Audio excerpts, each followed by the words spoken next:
Hello and welcome back to my channel. My name is Jess, Mermaid Fit Jess, all over the internet. And today is going to be a little bit different of a video than I normally post, but I wanted to talk about planners. So I have been using planners since, I don't know, roughly elementary school. I was always that kid that had to write things down to remember them, and that's still how my brain works. So I use a paper planner. Yes, I've tried using my phone. No, it does not work in quite the same way. So I've just embraced it, and luckily there's quite the community of other people who are just like me, who like paper planners, so I've been able to find tools that really suit me in life. So the one I want to talk about today is the Inkwell Press disc planner. So I have been using Inkwell Press planners since she went into business 5 years ago. I've had one every single year. I've tried other ones along the way just to make sure that I was using the right thing, and I feel completely solidified in my decision to use these planners. So this year she came out with a new disc bound planner, which is something that is new to me. So I did a little flip through that I wanted to share with you guys. So enjoy. So this is the orchid chevron cover with the gold discs. This is what it looks like. And when you open it up, I have the goal setting planner in here right now. So something I really liked about the goal setting inserts is that I could start using them right away. They're not dated for 2019, so I could make my first goal month in October and go from there. So this is the first sheet of the goal planner, which I really liked. I think it's really beautiful. And then I have the dashboard for this year's goals. Something I really like about this, I have not watched the video to how to set it up yet, so maybe this isn't how she has you set it up, but I like that I can reverse engineer goals based on different times of the year. So if I wanted to accomplish a goal by February, I could then go back all the way to September or whatever and kind of reverse engineer it. Or if I wanted to accomplish it by August, and it's going to take me 3 months, it's not something I'm worrying about in the beginning of the year. It's something I can kind of start working toward in April or whatever. And I'm a very visual person, so I like that I can map this out that way. I also like that there's personal, home, and work. I think it's important to set goals in all areas. And then, of course, there's a note page after that. So since I'm using September, I'm going to skip ahead to October. I am weird and don't like to show what I'm actually planning. So here we go. So here's the October divider. These are made of like a coated cardstock. They're not laminated in any way. So I'm not sure how they hold up past the year, but at least for this year, they'll totally be fine, I'm sure. I will keep you updated. So this is the October page for the goal setting planner. I think it's really beautiful and it's a great way to start the month. If you open that, you can see the October checkpoint as well as the habit trackers. I think that's really cool. I like that you can write the name of the habit and then track them. And then also every single month in the goal planner, there is a download. So it has you go through the month's accomplishments, things you're grateful for, and then also rating the month and so forth. Again, I haven't watched the video of how to set that up, but that's something I plan on doing. So because this is the coil-free planner from 2018, it will be set up a little bit differently than the Flex for 2019. I have not ordered that yet, but I do plan on ordering that. So it starts with a note page and then goes into the monthly spread. And then it goes into the mission board and the plan and focus page. I really like this plan and focus page.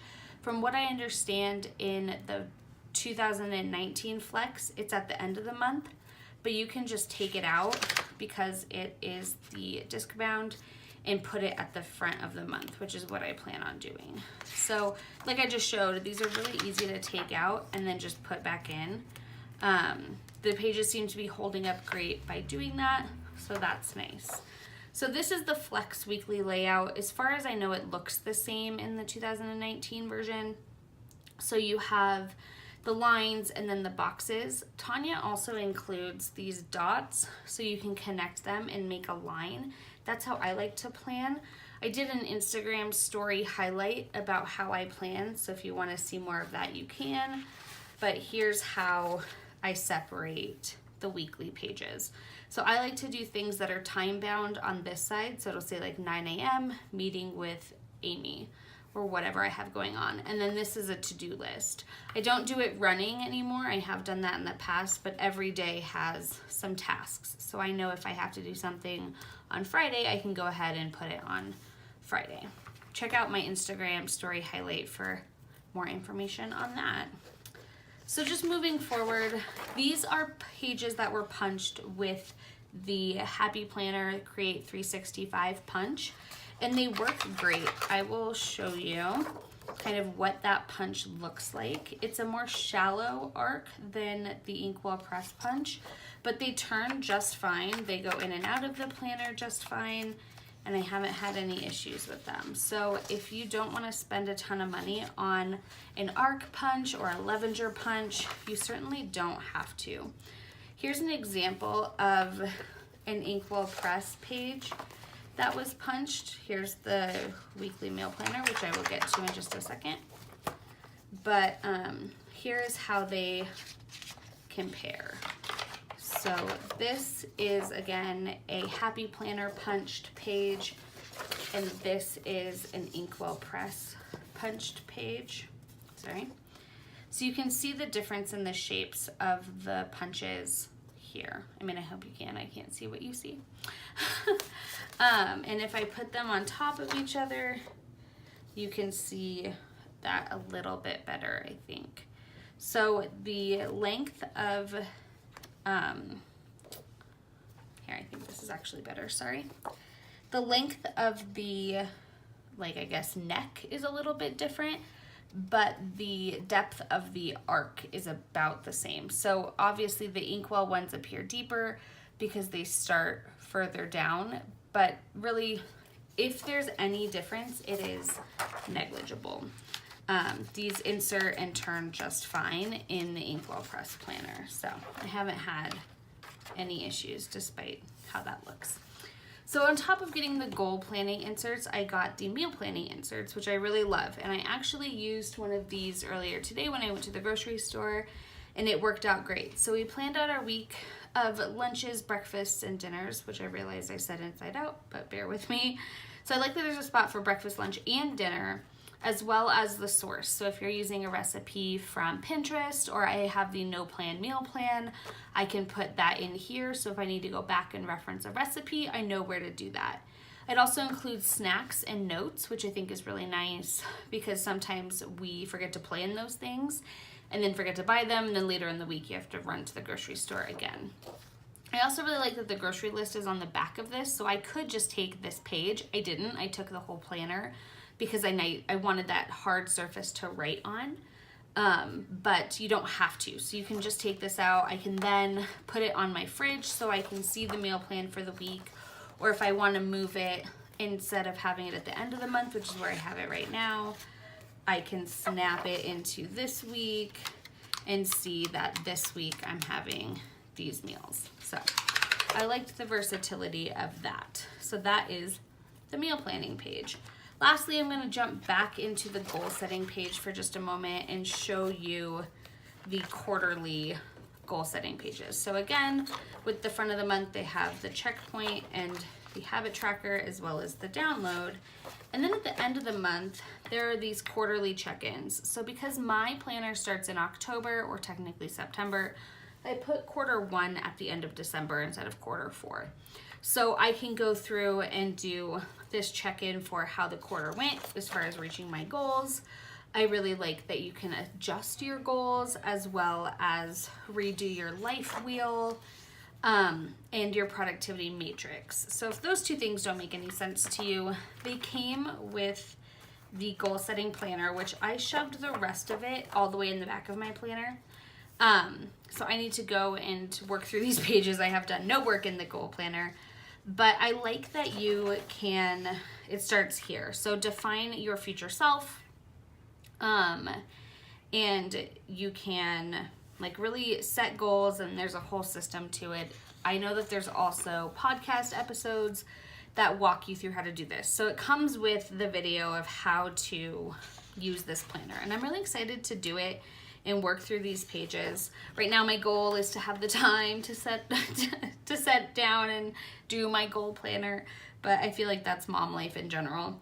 But if you're somebody that likes to set goals or wants to set goals but needs help kind of making them more specific and actionable, I think this would be a really great option for you. Something I really love is that each goal has its own page. So there's 10 goal setting pages, and it walks you through what I want to accomplish, why it's important, what category it falls into, make it specific, why is it rewarding, blah, blah, blah, blah, blah, as well as the steps to accomplish it, and then also grouping your tasks. So it really does break down your goals into micro steps, and I think that that's really how you achieve goals long term. I think a lot of times we set goals for a certain date and then don't think about them until a few weeks or a month before, and that's why things don't get done. So another thing is at the end of it, you can kind of give yourself a report card. I did accomplish this goal, I did not, and then reflect as to why. And then you have the year-end reflection. So that's what I currently have in my Inkwell Press disc-bound planner. I am getting the flex inserts for 2019. I just have not ordered them yet because I'm a girl on a budget, and this little planner was not the cheapest thing in the whole wide world. So with the new disc-bound planner, you have to buy each piece by piece. So you buy the covers, you buy the discs, you buy the inserts, you buy the tabs. You can buy accessories like a band or a folder or certain things like that. So it really is very customizable, which I like. Like, I liked that I didn't have to spend the $29, I think, on the flex inserts quite yet, because I have these like Franken planner pages from my coil free that I bought last year. So I like that I have that option to kind of save money up front and buy what I need before the year starts. So if you guys have any questions, let me know, and I can show you any more specific pages if you would like. And yeah, overall, I'm very happy with the quality. Again, it's Inkwell Press. I've always been impressed with the quality, but this year just continues on with that. It's a beautiful planner. I'm really actually enjoying using the discs. That's something I wasn't sure I would like. But yeah, I'm a fan. So there's my walkthrough of my 2019 disc-bound Inkwell Press planner that I'm actually using currently because I Franken plannered it. So if you guys have any questions, let me know in the comments below. And make sure to like this video and subscribe. And I will see you guys in my next video. Thanks.